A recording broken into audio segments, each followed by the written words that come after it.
Chapter 77. The Meaning of Vows. Part 1. Leviticus 27, 1-13. And the Lord spake unto Moses, saying, Speak unto the children of Israel, and say unto them, When a man shall make a singular vow, the person shall be for the Lord by thy estimation. And the estimation shall be of the male from 20 years old, even unto 60 years old. Even the estimation shall be 50 shekels of silver, after the shekel of the sanctuary. And if it be a female, then thy estimation shall be 30 shekels, and if it be from 5 years old, even unto 20 years old, then thy estimation shall be of the male of 20 shekels, and for the female 10 shekels. And if it be from a month old, even unto 5 years old, then thy estimation shall be of the male 5 shekels of silver, and for the female thy estimation shall be 3 shekels of silver. And if it be from 60 years old and above, if it be a male, then thy estimation shall be 15 shekels, and for the female 10 shekels. But if he be poorer than thy estimation, then he shall present himself before the priest, and the priest shall value him. According to his ability that vowed shall the priest value him. And if it be a beast whereof men bring an offering unto the Lord, all that any man giveth as such unto the Lord shall be holy. He shall not alter it or change it, a good for a bad, or a bad for a good. And if he shall at all exchange beast for beast, then it and the exchange thereof shall be holy. And if it be any unclean beast, of which they do not offer a sacrifice unto the Lord, then he shall present the beast before the priest. And the priest shall value it, whether it be good or bad, as thou valuest it. Who are the priest, so shall it be. But if he will at all redeem it, then he shall add a 5th part thereof unto thy estimation.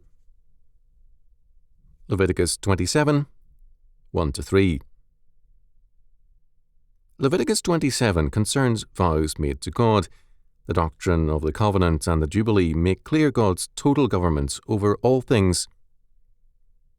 We live in God's empire of His law and the Holy Spirit, and we are thus in a totally God-created environment and realm. We owe everything to the Lord, and we must never forget this fact. The meaning of the vow is simply this. Covenant man, mindful of his debt of gratitude to God, will from time to time seek to demonstrate it in a practical way. He will promise or vow to God to do certain things or to make certain gifts. This might be done in a moment's flush of gratitude and then forgotten, but it is not forgotten by God. The vow is voluntary, but it is a commitment, and it must be kept. We are told concerning vows, When thou shalt vow a vow unto the Lord thy God, thou shalt not slack to pay it, for the Lord thy God will surely require it of thee, and it would be sin to thee. But if thou shalt forbear to vow, it shall be no sin in thee. That which is gone out of thy lips thou shalt keep and perform, even a freewill offering, according as thou hast vowed unto the Lord thy God, which thou hast promised with thy mouth. Deuteronomy 23, 21-23. It is a snare to the man who devoureth that which is holy, and after vows to make inquiry. Proverbs 20:25. When thou vowest a vow unto God, defer not to pay it, for he that hath no pleasure in foods, pay that which thou hast vowed. Better is it that thou shouldest not vow, than that thou shouldest vow and not pay. Ecclesiastes 5:4-5. The meaning of Proverbs 20:25 is that it is wrong for a man hastily or rashly to make a vow, and only later consider the implications thereof. God holds us accountable for what we say. 3 kinds of vows are cited in verses 1-13. 1. There are vows of persons, whereby a man dedicates himself to God's service. 2. There are vows wherein certain clean animals are promised to God. And 3. In other vows, unclean animals which are useful are promised.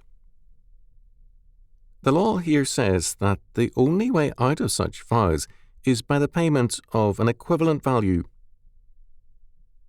In the first kind of vow, the man or person seeks to extricate himself from the service promised to God.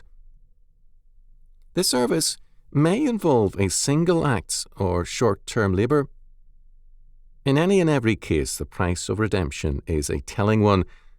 A person can only redeem himself at the price he or she would have commanded in any pagan slave market. As Wenham has pointed out, the price of an adult male slave was 50 shekels, verse 3, compare 2 Kings 15:20. A boy commanded 20 shekels, verse 5, compare Genesis 37:2 and 28. A woman brought 30 shekels. According to 2 Kings 12:4 following, such funds as came into the sanctuary from the redemption of vows went into a fund for the repairs and maintenance of the temple.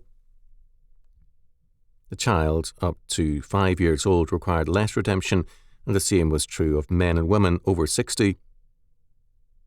The vow could be a minor matter, or a negative vow, that is, a promise to abstain from certain activities or pleasures for a given time.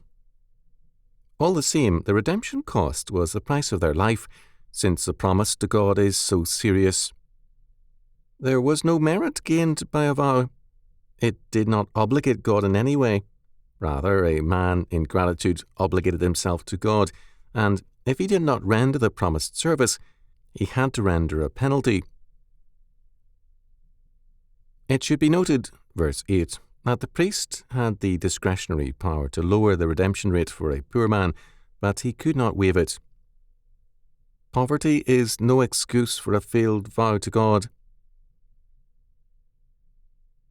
In the second section, the redemption of clean animals, we see that when a man who has vowed to give an animal to God attempts to substitute a lesser animal, he is penalized. Both animals must then be surrendered, verses 9 and 10. If a man wanted to keep a vowed animal, he had to redeem it at the price set by the priest. The redemption price for clean and unclean beasts alike was the full value plus 20%. Moreover, no substitution could be made, even if a better animal were offered. The precise nature of the vow had to be kept, and redemption had to be in terms of the original animal vowed. In the third section, verses 11 to 13, unclean animals are cited. A man could vow to give a donkey or a workhorse to God, and later, regretting the possibility of losing a well-trained animal, seek to redeem it. This could be done at the assessed value plus 20%. The term unclean animal could include a clean animal which was unfit for sacrifice because of some defect.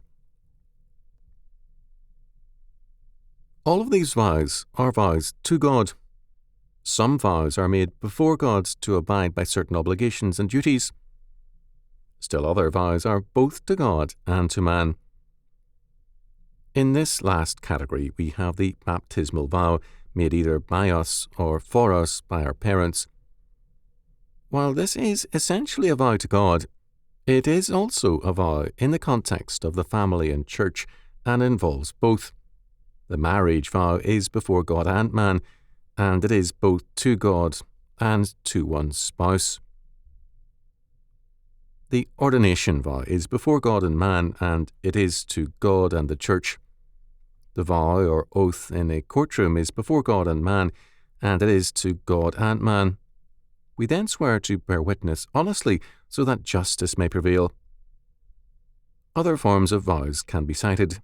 The comment of F. Myrick on such vows is of interest. There are conditions under which vows and oaths are not or cease to be obligatory. Jeremiah writes, 4 verse 2, "And thou shalt swear, the Lord liveth, in truth, in judgment, and in righteousness." Isaiah speaks of those which swear by the name of the Lord, and make mention of the God of Israel, but not in truth, nor in righteousness. Isaiah 47:1. Accordingly, any oath or vow is void which was an unrighteous oath or vow when taken, and the sin of breaking it, though a sin, is less than that of keeping it. Therefore Herod ought not to have kept his oath to the daughter of Herodias, Matthew 14:9, and the observance of their oath by the 40 conspirators who had bound themselves to kill Paul would have been a sin on their part, Acts 23:12-41. Further, a vow, as distinct from an oath or contract, ceases to be obligatory if the person concerned comes to regard it as unrighteous and wrong for him to fulfill with his changed mind or under changed circumstances. Thus, the vow taken at ordination to administer the sacraments in the form received by a special church is not binding if a man ceases on conscientious grounds to be a member of that church, and the vow of celibacy taken by Luther and others who have become reformers no longer binds them when they have come to the conviction that the vow was unrighteous and when they have rejected the discipline of their church. The marriage vow, however, stands upon a different basis, but also a promise to man, by the non-fulfillment of which wrong could be done. If a minister or priest takes an ordination vow and then finds himself no longer able to adhere to that vow, he has a duty to leave that church. If he feels that his vow, insofar as God is involved, is still valid, he must still recognize that he is no longer faithful to that particular church, and departure is his moral duty. This chapter is dismissed by some as too mercenary, too much oriented to a bookkeeper's mentality. This criticism tells us much about those who make it. Do we consider it an honourable relationship if we have $3,000 due to us, but receive only $10 or $1,000 or anything other than that which is our due? If we resent injustice towards ourselves, can we expect God to feel happy with us if we yield him a penny when we have vowed to give him far more? God is not a Uriah Heep, fawning over us with gratitude for a kindly word. Our God is a consuming fire. Hebrews 12:29. God has blessed man with speech. It is not to be used casually. Our Lord declares, "But I say unto you, that every idle word that men shall speak, they shall give account thereof in the day of judgment." Matthew 12:36. If every idle word is important in God's sight, how much more so are vows offered to him? An article in The Catholic Digest tells of an interesting penance imposed on a woman by her priest. "For your penance, keep your mouth shut." The woman reports on the blessings which followed. Language is used too casually by fallen man, and certainly this is especially true in the modern era.